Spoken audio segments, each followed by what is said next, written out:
Olá, turma. Bacana, belezeira. Vamos agora revisar os tópicos que a gente abordou nesse mês, a partir dessa lista de revisão aqui, ok? Vamos lá, adiante. A primeira questão diz o seguinte: a vitamina C apresenta ponto de fusão de 193 graus Celsius e a vitamina A 62 graus Celsius. As fórmulas estruturais dessas vitaminas são representadas a seguinte, então tá aí, vitamina C e a vitamina A. Beleza. Considere as informações. Item 1. O maior ponto de fusão na vitamina C deve-se às ligações de hidrogênio, que são muito mais intensas na vitamina C do que na vitamina A. Perfeito. Tá? Observa que na vitamina C existem mais pontes de hidrogênio, maior quantidade de pontes de hidrogênio, ó, no caso aí de OH. 1, 2, 3, 4 ligações de hidrogênio. Lembre-se, a ligação de hidrogênio é a força intermolecular mais intensa, mais forte, mais difícil de ser rompida. Quanto maior a intensidade da interação intermolecular, maior a temperatura de difusão ou de ebulição. Em contraparte da vitamina A, só tem uma ligação de hidrogênio. Então, a vitamina C, tá, tem mais ligações de hidrogênio, que é uma força intermolecular mais intensa, então maior vai ser a temperatura de fusão ou de ebulição também. Então, o item 1 está correto.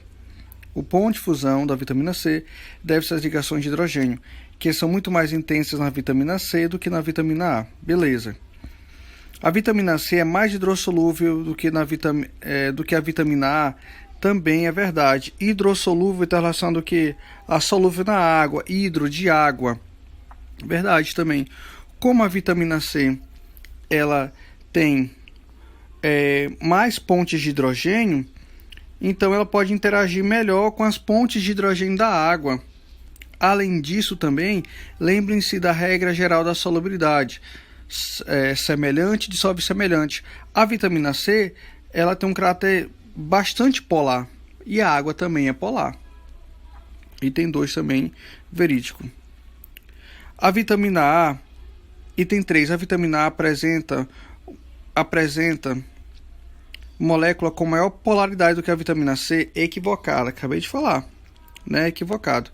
Acabei de falar que a vitamina C, devido à presença de grandes hidroxilas de OH, ela é bem mais polar do que a vitamina A. Então, a vitamina C é bem mais polar, recapitulando, enfatizando ainda mais, a vitamina C é bem mais polar do que a vitamina A. Então aí, apenas 1 e 2 são corretos. Apenas os itens 1 e 2 são corretos. Apenas 1 e 2 são corretos. Uma blitz, segunda questão, uma blitz de fiscais da ANP, Agência Nacional de Petróleo, interditou 19 postos de combustíveis em São Paulo. 14 deles por venda de gasolina adulterada. A gasolina, composta basicamente por uma mistura de alcanos na faixa de 6 a 12 carbonos, pode ser facilmente adulterada com substâncias mais baratas do que ela. De acordo com a regra de que semelhante dissolve semelhante, identifica a opção que contém a única substância que, se adicionada à gasolina, irá formar uma mistura heterogênea. Lembre-se, mistura heterogênea, aquela que apresenta 2 ou mais fases, dá para mim diferenciar os componentes da mistura. Então, tem que formar uma mistura heterogênea com a gasolina. A gasolina, ela tem um caráter apolar. Então, a gasolina ela só vai se dissolver em outro composto também de caráter apolar, formando assim uma mistura homogênea. A gasolina vai formar uma mistura homogênea se ela se dissolver em outro composto também de caráter apolar. Só que detalhe aqui, a questão que é o quê? É heterogênea. Em qual dos compostos abaixo a gasolina vai formar uma mistura heterogênea, ou seja, que vai apresentar 2 ou mais fases. Então, se a gasolina tem um caráter apolar, então ela vai formar uma mistura heterogênea com um componente polar. No caso aí, dentre todas essas alternativas, a única que tem um caráter polar é a água, letra D. Ok? A água vai ter um caráter justamente polar, diferente da gasolina, que é apolar. Não vão interagir quimicamente. Beleza? Se não vão interagir, vão formar uma mistura heterogênea com duas fases. A terceira. A propanona, conhecida popularmente como acetona, é um composto utilizado como solvente em esmaltes e tintas, assim como também na extração de óleos e na fabricação de fármacos. Esta pode ser obtida pela reação de oxidação do propanol 2 com o dicromato de potássio milhácido. Considere as misturas químicas dos seguintes compostos orgânicos e as misturas de ebulição e as temperaturas de ebulição correspondentes. Então, bora lá. Observa aí que a temperatura de ebulição da propanona, ela refere-se o quê? A 56,3 graus Celsius. Em contrapartida, a ponto de ebulição do propanol 2 apresenta a temperatura de ebulição de 97,1 graus Celsius. Do porquê essa diferença de temperatura aí entre esses dois caras, entre esses dois compostos? Em primeiro lugar, a gente pode verificar o que? A presença de pontes de hidrogênio, de ligação de hidrogênio aqui nesse álcool, no propanol 2. Ok? Lembre-se, ligação de hidrogênio é a mais intensa, dentre as forças intermoleculares, é a mais forte. Se ela é mais forte, mais difícil de ser rompida, maior é a temperatura de ebulição. Isso explica porque o propanol 2 tem uma maior temperatura de ebulição do que a propanona. A propanona, ela não tem nenhuma ligação de hidrogênio, tá? A interação intermolecular dela é bem fraca. Beleza? Ok? Então vamos às alternativas. As moléculas de propanona, a respeito da estrutura dos compostos, das suas interações intermoleculares e dos pontos de ebulição apresentados, é correto afirmar que, letra A, as moléculas propanona e propanol 2 apresentam interações do tipo pontes de hidrogênio? Não. Ambos não. Somente o propanol 2 apresenta pontes de hidrogênio. B. O propanol 2 tem interações intermoleculares do tipo pontes de hidrogênio. E por causa disso tem maior ponto de ebulição. Perfeito. Perfeito. Até agora seria a letra B, tá? Que resume de maneira correta a explicação do que eu falei anteriormente. Letra C. Na molécula da propanona não existe diferença de eletronegatividade entre o oxigênio da carbonídeos e os hidrogênios na mistura. Sim, existe sim diferença de eletronegatividade entre hidrogênio e oxigênio. A propanona é menos volátil do que o propanol 2. Não. Letra E. Quanto maior a intensidade de forças intermoleculares, o menor ponto de ebulição. É o contrário. Quanto maior a intensidade das forças intermoleculares, maior é o ponto de ebulição da substância. Então, realmente, letra B. O propanol 2 tem interações intermoleculares do tipo ponte de hidrogênio. E, por causa disso, consequentemente, vai ter maior temperatura de ebulição. Perfeito. Quarta questão. A subtramina, cuja estrutura está representada, é um fármaco indicado para o tratamento de obesidade e seu uso deve estar associado à dieta e exercícios físicos. Com base na estrutura, pode-se afirmar que a sibutramina ela é o que? É uma base de Lewis, letra B é um ácido de prostilouro. Então, galera, vamos direto ao ponto. Bem aqui, eu tenho a presença de um nitrogênio. Lembre-se que o nitrogênio ele é da família 5A. Ele vai fazer 3 ligações e vai sobrar um par de elétrons livres, tá? Vai fazer 3 ligações. Novamente, o nitrogênio da família 5A tem 5 elétrons na camada de valência. Então, se ele tem 5 elétrons na camada de valência, né, para chegar ao octeto é preciso de mais 3. Então, se precisa de 3 elétrons, vai fazer 3 ligações e vai sobrar um par de elétrons livres, ó. Se o nitrogênio AK ele apresenta um par de elétrons livres, ou seja, ele pode doar elétrons livres, ele pode doar, pode ceder, ele se encaixa na definição de quê? De base de Lewis. O que é a base de Lewis? Toda espécie química que pode ceder pares de elétrons, ok? Então, melhor alternativa aí que se encaixa é uma letra A, base Lewis, porque pode ser um átomo de nitrogênio que pode receber um par de elétrons de um ácido. Não, pode dar um ácido de Proust, também não. Letra C é um ácido de Lewis, porque pode ser um átomo de nitrogênio capaz de receber um par de elétrons de um ácido. Também não. Letra E. É uma base de íons, porque possui um átomo de nitrogênio que pode doar um par de elétrons para ácido. Perfeito. Lembre-se da definição de ácido e base de íons. Íons doa par de elétrons, tá? O que é uma base de íons? Aquela espécie química que doa par de elétrons. O que é um ácido de íons? Aquela espécie química que recebe os pares de elétrons. Beleza? Ok? Então, letra E. Quinta questão. Considere os seguintes compostos isoméricos, o butanol e o éter dietílico. Então, bora lá. Certas propriedades de cada uma dessas substâncias depende da interação entre as moléculas que a compõem, como, por exemplo, as ligações de hidrogênio. Assim, pode concluir que... Então, bora lá. Novamente, em relação... Vamos verificar logo de cara a presença ou não de ligações de hidrogênio aqui, ó. O butanol é um álcool, ó, tem OH. Então tem ligações de hidrogênio aí. Ó, bem que o OH já está aí.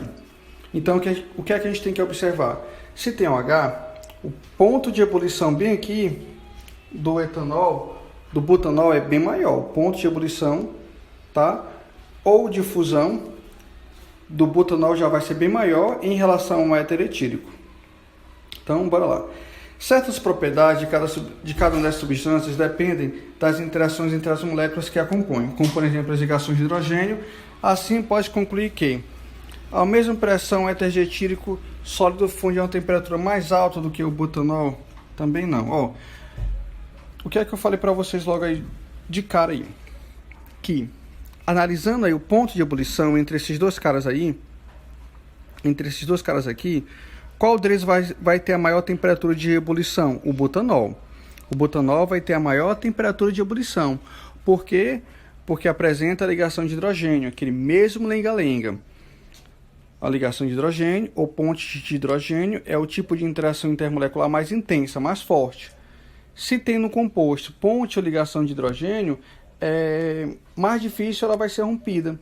Automaticamente o ponto de ebulição é maior, tá? Ou então também um ponto de fusão. Então aí entre butanol e éter dietílico, o ponto de ebulição do butanol vai ser muito maior do que o éter etílico. Então aí, ó, analisando as alternativas aí, a gente pode observar que seria o quê? Mais correta a letra C, ó. A uma mesma pressão, o butanol entra em ebulição a uma temperatura mais alta do que o éter dietílico. Perfeito! Perfeito mesmo. Se encaixa perfeitamente na explicação acima que eu acabei de falar. Tá? Expliquei logo e vamos diretamente à alternativa mais adequada. Letra C. Ok? Adiante. O ácido carboxílico será tanto mais forte quanto mais estável for sua base conjugada, o carboxilato. A base conjugada é normalmente estabilizada pela presença de grupos retiradores de elétrons, que é a questão do efeito indutivo negativo. Lembre-se, grupos que retiradores de elétrons causam o que a gente chama de efeito indutivo negativo, aumentam a acidez do composto. Então tá aí, grupos retiradores de elétrons adjacentes à carbonila, que tendem a reduzir o efeito indutivo, a densidade da carga sobre o grupo carboxilato. Baseado nessas afirmações, essa é uma alternativa que apresenta o ácido mais forte. Então, beleza aí, ó. Então, observa que eu vou ter que observar aí, nesse composto aí, se algum desses caras aí vai ter a presença de grupos retiradores de elétrons, tá? Que retiram elétrons da carbonila. Esse efeito aí é chamado de efeito indutivo negativo e torna o composto mais ácido ainda, aumenta a acidez. Lembrem-se que grupos retiradores de elétrons, lembrem-se principalmente dos halogênios, do cloro, do flúor, do iodo, astato, dentre outros aí, mas principalmente os mais conhecidos, os mais utilizados, o cloro e o flúor. Tá ok? Então observa aí que na letra D, na letra B e na letra C, também tem a presença de do cloro, né? Que são grupos retiradores de elétrons. Mas especificamente na letra D, eu tenho 2 cloros, ó. Eu tenho 2 cloros, 2 átomos de cloro. Então quer dizer que se eu tiver o cloro, se eu já tiver pelo menos um cloro no composto, em outras palavras, se eu tiver pelo menos um grupo, um átomo retirador de elétrons, a acidez já aumenta. Se eu tiver 2, aí que aumenta ainda mais. Então aí o composto com maior acidez, o ácido que apresenta o ácido mais forte, é o da alternativa D, devido à presença de grupos retiradores em maior quantidade. Ok? Na letra B e na letra C também tem cloro, que são grupos retiradores, mas se a gente for observar, a letra D tem uma quantidade ainda maior de cloros, tornando o composto mais ácido ainda. Letra D. Ok? Beleza. Ácidos orgânicos são utilizados na indústria química e de alimentos como conservantes. Por exemplo, considere os seguintes ácidos orgânicos. A ordem crescente de acidez desse composto é a ordem crescente, ou seja, do menor para o maior. Beleza. Lembrem-se que os ácidos carboxílicos, de modo em geral, eles apresentam uma acidez baixa, tá? E se ele tiver a presença de radicais só de carbono, como aqui, ó, no grupo 2, a acidez é menor ainda. Então aí o grupo menos ácido, de menor acidez, vai ser o 2. Em primeiro momento vai ser o 2, certo? Menor de todos. Depois vai vir o que? Vai vir o 3, ó, que é um ácido carboxílico aqui, ó. Lembrem-se, ácidos carboxílicos aromáticos, a acidez é menor ainda, como a gente está observando aqui, ó, né? Ácidos carboxílicos aromáticos, lembram que é aromático? Esse grupo bem aqui, ó, é aromático, tá? Ácidos carboxílicos aromáticos são menos ácidos ainda, né? Então menor acidez ainda em relação ao 1. E bem aqui eu tenho o nitrogênio, o NO2, é um grupo retirador de elétrons. Retirador de elétrons. Lembre-se, grupos retiradores de elétrons são responsáveis pelo efeito indutivo negativo. Efeito indutivo negativo. E esse efeito é responsável por aumentar a acidez. E o mais forte seria o 1. Então, ordem correta, 2, 2, 3, 1. Beleza? Vamos lá. Oitava questão. Assinala a alternativa que contém um composto orgânico que apresenta, sob mesma pressão, maior temperatura de ebulição. Então tá aí, maior temperatura de ebulição. Então eu vou observar aí qual desses caras aí tem a força intermolecular mais intensa, mais forte.